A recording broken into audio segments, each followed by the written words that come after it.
బరువు అనుకుంటే బరువు, సులువు అనుకుంటే సులువు, బ్రతుకెలా ఉండాలో నువ్వే తేల్చుకో.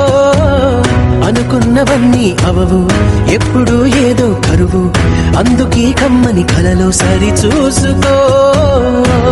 వేసవికి